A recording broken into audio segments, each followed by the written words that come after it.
আল্লাহ রাব্বুল আলামিন তার ঈমান কবুল করেননি, তাকে পানি থেকে ডুবানো, তাকে পানি থেকে মুক্তি দান করেননি, তাকে পানির মধ্যে চুবিয়ে ধ্বংস করেছেন। সেই মুহূর্তে আল্লাহ তাআলা বলেন, আল আনা ওয়াকাদ আসাইতা ক্বাবলু ওয়া কুনতা মিনাল মুফসিদিন। এতক্ষণে তোর সময় হয়েছে, এখনই তোর ফিরে আসার সময় হয়েছে। না না না, এখন আর ফিরত গ্রহণ করা হবে না, এখন আর তওবা গ্রহণ করা হবে না। আল আনা, এতক্ষণে তোমার সময় হয়েছে। ওয়াকাদ আসাইতা, আগে তুই নাফরমানি করছস। ও কাবলু ওয়া কুনতা মিনাল মুফসিদিন, এবং তুই ছিলি দুনিয়ায় ফাসাদ তৈরিকারী, অত্যাচারী, জালিম। মানুষের উপর অত্যাচার করেছিস, মানুষকে হত্যা করেছিস, মানুষের জীবনকে কুণ্ঠাসা করেছিস, মানুষের মানুষের সন্তানদেরকে জবাই দিয়েছিস। সুতরাং মুসলমান, আল্লাহ তাআলা সেই দিন তাদেরকে ক্ষমা করেন নাই। কেন? এর মূল কারণ ওয়াকাদ আসাইতা ক্বাবলু ওয়া কুনতা মিনাল মুফসিদিন। ফিরআউন ছিল ফাসাদকারী, যার কারণে আল্লাহ তাআলা তাকে ছাড়েন নাই, তাকে মুক্তি দেন নাই। সে বলেছিল আমি ঈমান এনেছি, কিন্তু সেই ঈমানকে কবুল করা হয় নাই। কেন? এজন্য যে সে ফাসাদকারী ছিল। আমার আল্লাহ বলেন ওয়ায়াসাউনা ফিল আরদি ফাসাদা, যারা দুনিয়াতে ফাসাদ করবে, যারা দুনিয়াতে মানুষের জীবনকে কুণ্ঠাসা করবে, যারা দুনিয়াতে চাঁদাবাজি করবে, যারা দুনিয়াতে রাত্রিকালীন গাড়ি ঠেকিয়ে ডাকাতি করবে, যারা চলন্ত গাড়িতে ঘুমন্ত মানুষের গায়ে আগুন দিবে, যারা চলন্ত রিকশায় মোটরসাইকেল দিয়ে গুলি করে মানুষকে হত্যা করবে, আমার আল্লাহ বলেন আইয়ুকাত্তালু, তাদেরকে কতল করো, তাদের কল্লা ফেলে দাও, তাদেরকে পল্টন ময়দানে ফাঁসিতে ঝুলাও। ও মুসলমান, আজকে ডক্টর ইউনূস সহ সকল উপদেষ্টাদের, বাংলাদেশের দায়িত্বশীলদের উপরে ফরজ, যে ওসমান হাদির উপরে হামলা করেছে তাকে বের করে এনে যে জায়গায় তার উপরে হামলা হয়েছে সেখানেই তাকে মঞ্চ তৈরি করে ফাঁসিতে ঝুলানো। সেই ময়দানে, সেই রাস্তায়, সে ওপেন খোলা মাঠে যেখানে সে হামলা করেছে সেখানেই তাকে ফাঁসি দিতে হবে। এটাই হলো আজকে প্রত্যেক দায়িত্বশীলের উপর আবশ্যক ফরজ। আমরা দেখতে পাই এই দেশের হাজার হাজার অত্যাচারীদেরকে আজকের দায়িত্বশীলরা সালাম দিয়ে বর্ডার পার করার সুযোগ করে দেয়। সেফ এক্সিট, নিরাপদ বহির্গমনের রাস্তা দেখিয়ে দেয়। আল্লাহর কসম, যারা এই সমস্ত হত্যাকারী পালে, যারা এই সমস্ত হত্যার পরিকল্পনা করে, যারা এই সমস্ত হত্যার ইন্ধন দেয়, যারা এই সমস্ত হত্যাকারীদেরকে মুক্তি দেয়, তাদের পরিণতি ভয়ঙ্কর, তাদের পরিণতি ভয়ঙ্কর। ওয়ায়াসাউনা ফিল আরদি ফাসাদা, আমি আয়াতের ব্যাপারে আরেকটু খোলাসা করি।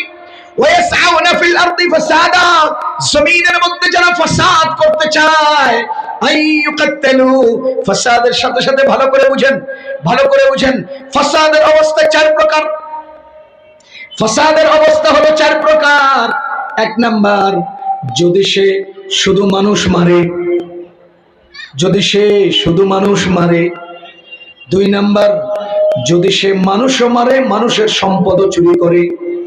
তিন নাম্বার, যদি সে শুধু সম্পদ চুরি করে, মানুষ না মারে।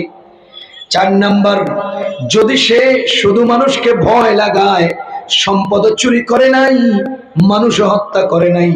অপরাধ কয় ধরনের? চার ধরনের। এক নাম্বার, শুধু মানুষ মেরেছে, হত্যা করেছে, সম্পদ আত্মসাৎ করে নাই। দুই নাম্বার, মানুষ হত্যা করেছে, সম্পদ আত্মসাৎ করেছে। তিন নাম্বার, সম্পদ আত্মসাৎ করেছে, মানুষ হত্যা করে নাই। চার নাম্বার, সম্পদ আত্মসাৎ করে নাই, মানুষ হত্যা করে নাই, কিন্তু এক ধরনের ভীতি তৈরি করেছে, পরিবেশ গঠন করেছে, আতঙ্ক সৃষ্টি করেছে।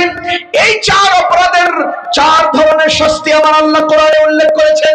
আল্লাহ বলেন ওয়ায়াসাউনা ফিল আরদি ফাসাদা, যারা ফাসাদ তৈরি করবে বিল কাতলি, শুধু কতলের মাধ্যমে, আইয়ুকাত্তালু, যে যদি কতল করে তুমিও তারে কতল করে দাও, কতলের বিপরীতে কতল। ইয়া আইয়ুহাল্লাযীনা আমানু কুতিবা আলাইকুমুল কিসাস, কিসাস আল্লাহ ফরজ করেছেন। সুতরাং কোন মানুষ যদি কাউকে হত্যা করে এর বিপরীতে তাকেও হত্যা করতে হবে।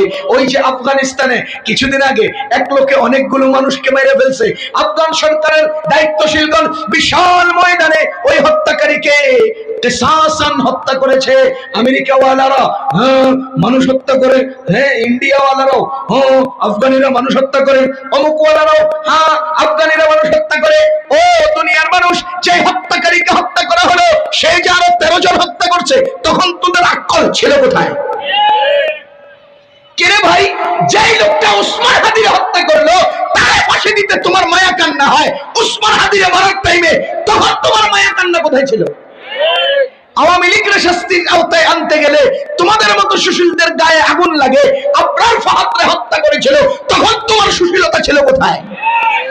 কথা বলেন।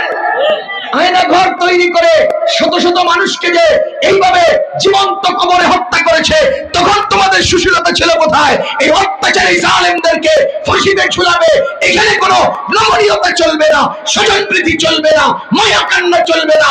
আল্লাহর বিধান বাস্তবায়ন করে সমস্ত অপরাধীকে ফাঁসিতে ঝুলাতে হবে।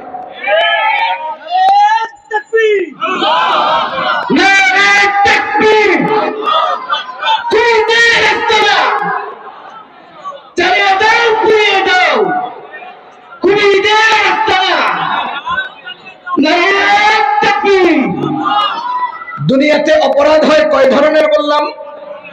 এক, শুধু মানুষ মেরেছে সম্পদ নেয় নাই। দুই, মানুষ মেরেছে সম্পদ নিয়েছে। তিন, সম্পদ নিয়েছে মানুষ মারে নাই। চার, মানুষ মারে নাই সম্পদ নেয় নাই, শুধু ভীতি তৈরি করেছে, পরিবেশ গরম করেছে।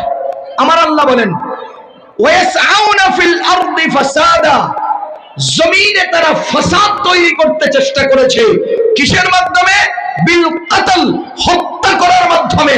আইয়ুকাত্তালু, তাকে হত্যা করে দাও।